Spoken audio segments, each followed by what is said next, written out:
Hello everyone and welcome back to another Whofo. This is the series where I give you my honest, unfiltered opinions on a variety of music and music tangentially related topics that you guys asked me on Instagram. Let's just get on down to it. To kick things off, Killed by Thrash asks if I think there's objectively bad music or that it's completely opinion-based. Here's what I consider bad music. Music that doesn't do what the artist intends to do in a negative way. So say for example, you have a team of 20 writers in Nashville and they write a love song for Clay Watson Jr. But that love song to me doesn't make me feel anything romantic. Instead, it makes me feel annoyed. I find it cheesy and I'm just kind of, unhappy that I subjected my ears to that experience. To me, this would be bad music. However, say another artist wrote that exact same song as a parody or a satire of the sad state of affairs that is mainstream country music. Well, if they wanted you to feel annoyed at the cheesiness, then they accomplished their goal, and to me, that would be considered good music. You can extrapolate this idea all across the musical spectrum. Like say, for example, you have a bad guitar solo that really works in an indie lo-fi setting, whereas that kind of guitar solo would be considered bad in a 80s shred metal band. If it gets you feeling the way that the artist meant you to feel, then it's good music. How the music makes me or you feel and whether or not it seems to accomplish its goals, well, that's going to be a subjective thing, and there's way too many different preferences and tastes out there for it to be anything else. Next up, Johnny Pants 04 asked my opinion on whether or not Kurt Cobain really was a genius. I think the word genius gets thrown around way too much in musical circles. Here's how I think about this whole thing. If you took my brain and my body and I had the same musical experiences and practice as the pianist Keith Jarrett, I don't think that I would be even close to being able to do what he can do. His brain was wired from birth to be conducive for musical geniusness, and then he put in the hours to get to the point that very few possibly can. If that's my criteria, then by that definition, Kurt Cobain, while he may have written some amazing songs, done something absolutely incredible, and totally changed the landscape of music, but I wouldn't consider him a musical genius. I don't even think that he would have wanted to have been thought of like this, and really it's not an insult by any means. I find that a lot of the music written by these genius types is stuff that I don't really gravitate towards. When I think of genius, I'm thinking of guys like Mozart, Art Tatum, Keith Jarrett, Oscar Peterson, Lenny Breau, Frank Zappa, Stevie Wonder, probably even Jacob Collier for a more recent example. But yeah, if we were to change the definition, then of course that list would change drastically. I don't know if you've noticed yet, but check this out. I'm wearing a new design on my shirt, which can only mean one thing. That's right, we got some new merch over at shopsamuraiGuitarist.com. The brand new anime guitar playing samurai by the incredible Alan Richard is one of my favorite designs that we've done. And picking up some of that Sammy G merch is just a great way to support what I do here while also looking like a 10 out of 10 boss. And it hasn't happened to me yet, but one day I desperately want to come across some of my merch out there in the wild so that I can go up to whoever's wearing it and be like, hey, nice t-shirt. You can help make that dream a reality. Maybe it could be you. Head over to shopsamuraiGuitarist.com. We got a whole bunch of different designs, styles, sizes, and colors over there. Links in the description. Anyways, let's get back to it. Moving on, this guy wants to know, in my opinion, what is the best movie about or relating to music? Let's put concert films, documentaries, and biopics aside, and my mind is going to Almost Famous, School of Rock, and yeah, we gotta put Wayne's World and Wayne's World 2 on there as well. 10 and 21 wants to know what I think the worst instrument is and why. As far as things that I absolutely hate to listen to, I don't really know that there is one. Anything that's played poorly, I would dislike, but I think I can generally enjoy anything that's played well. Would the generic male mainstream country artist voice count as an instrument? Maybe the kazoo. But as far as worst instruments specifically, this keyboard that I got on wish.com for a couple bucks is easily the worst thing that I've ever played. All right, this user wants to know my Whofo on that AI rapper who got canned by his label. Okay, I'm not super familiar with the ins and outs of this situation, but my understanding is that somebody created an artificial intelligence rapper who ended up getting a record deal only to lose that record deal because the AI started spouting out things that would be considered racially insensitive. Whether or not it deserved to lose its record deal, who cares? It's not a real living, breathing thing. But whether or not an AI can be inherently racist, I don't think so, at least not in its current state. AI is an algorithm within a computer that is gonna spit things out based on what it's being fed. And until the point where AI can simulate human consciousness, then it's just a reflection of whatever we're putting into it. And if it's putting out things that are racist and evil or whatever, then I think we got to step back and say, hey, what does that say about us as the programmers or us as society? And this kind of thing always gets me thinking, like, how different really are we than that? Our brains and our bodies spend a lifetime collecting data, and depending on what one's experiences are like, that's going to be reflected in our thoughts and our actions. How much control does the individual truly have? Do we have free will? Are we the results of nature or nurture? Is there inherent good or evil?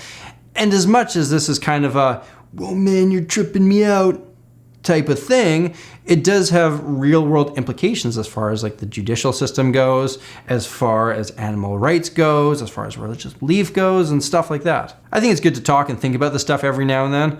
I don't have any answers. I also don't know how we got to this point from the AI rapper, but my opinion on that is I'm kind of leery of AI, and I'm not the biggest fan of record labels, so I kind of find the whole thing comedic. Is Cory Wong overrated? I love him, but friends of mine say his work is too simple. You hear that kind of thing said about Ringo Starr a fair bit as well, and I've yet to meet a great musician who doesn't have the utmost respect for what Ringo did. However, I have met a number of people who think they're great musicians, who definitely aren't, who don't appreciate Ringo Starr. You don't have to like him or the Beatles by any means, but if you can't at least respect why he was so amazing, then I think that says a fair bit about where someone's at with their musical maturity. Tia Boo wants to know what is an unusual music that I like that nobody would know. Okay, there's this band called the Lost Fingers that somehow manages to fuse 80s pop music with gypsy jazz, and for some bizarre reason, it just works so well. Their studio recording of Karma Chameleon has something like 3,000 views on YouTube, so I think that classifies them as not super popular, but that is a song that whenever I'm having a bad day, I'm putting that on. All right, my buddy Mr. Good, whose young family, I kind of woke up in the middle of the night a couple weeks ago during some hijinks with the boys, and I ended up having to buy his wife flowers, but he wants to know, what's harder to replace, a bassist or guitarist? For a while now, I've been working on recording some stuff for an original project, and there's one bassist that I've used for every song so far, and there's maybe like 2 other guys in town that I would feel comfortable getting involved. If my hands fell off and I needed to hire a guitarist, then I can think of countless guys that I would happily hand off my duties to. How do musicians make money on Instagram? Instagram offers this thing called a reel bonus, where if your reels get enough views, they pay you a bit of money. I've never seen a cent of this because it isn't currently available in Canada. Otherwise, advertising your shirts, courses, shows, or directing people to places where you do earn money is probably going to be the way that a lot of people utilize this service. Besides that, brands can pay you to advertise things for them if you have a big enough following. I've only ever done this once. I got paid a couple $100 from a brand that I'd done a fair bit of work with, but we never did it again, so I can't imagine at the time it was super beneficial for them. All right, next up, what's my HUFO on vintage gear? Is it worth the price or is it overrated? For a long time, I didn't really get the craze about vintage gear, but then I borrowed a friend of mine's 1963 Strat, which was in perfect shape, and instantly, it was one of my favorite guitars that I've ever played. It's worth tens upon tens of thousands of dollars, and unless I came into a massive amount of money, I could never justify spending that on a guitar. However, if a guitar like that came into my possession, then I would never sell it. Now, I will tell you that in this case is the first vintage guitar that I ever bought, which was a couple weeks ago. It wasn't treated especially well by the last owner, but it was offered at a price that I absolutely couldn't refuse. Cool things are going to happen with this, and don't you worry, it will be documented, so stay tuned. And last for today, the Asher Roseman asks, what would be my advice to an aspiring music major who is currently in high school? You're going to hear a lot of people who have very positive things to say without really understanding the situation. Stuff like, oh, it's so great that you're pursuing your dream, or you're going to be a rock star in no time. I wouldn't put a ton of stock into what these people have to say. There are also going to be people who are going to be quite negative, again, without really understanding the scenario. And again, I wouldn't put a ton of stock into what they have to say either. So here's what I'll tell you from my position. A career in music for me has been absolutely incredible and has brought a lot of the best things into my life that are currently in my life. But it's also been the hardest thing that I've ever done. And I'm saying this as one of the few musicians that I've ever known who's had the kind of success that I've had. I would encourage someone in your position to ask themselves, why do you want to get a post-secondary degree in music? It's quite expensive. The degree itself isn't really worth a whole lot. And for most people, I'll be honest with you, it doesn't pay off. It's really worthwhile considering a career outside of music that gives you enough free time and financial security to pursue your passion without having to have the pressure of earning a living through it. It's an absolutely grueling industry that isn't getting any easier, and most people eventually burn out or leave it for greener pastures. This is not something that is the most fun to hear. I don't love telling it to people, but I'm being real with you. And at this point, if you're the kind of person who's thinking, okay, well, Sammy G, those are some tough realities, but no matter what you say, no matter what anyone says, I'm gonna figure this thing out.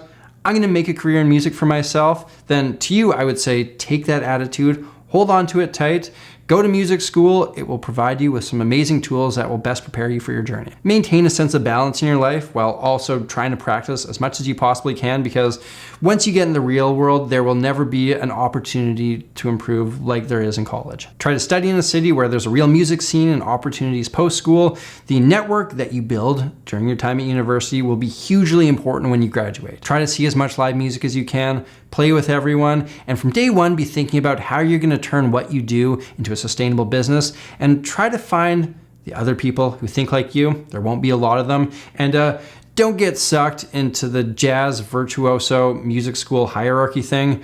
Trust me, it's not important. Good luck. It's hard, but it is possible, and it can be one of the most rewarding things that you can ever do. Ladies and gentlemen, there you have it, another Hoofo in the books. Remember, you can get some of that brand new Sammy G merch over at shopsamuraiguitarist.com. I'm absolutely loving this new design, and I hope one day to see you wearing it too. Thank you all for watching. If you want to get caught up in the series, hit that link up there. If you're new here, hit that subscribe button, ring that bell, and stay tuned for a wide range of musical content. Till next time, look after yourselves, look after each other, look after the planet. I'm Samurai Guitarist, and I'll see you again soon.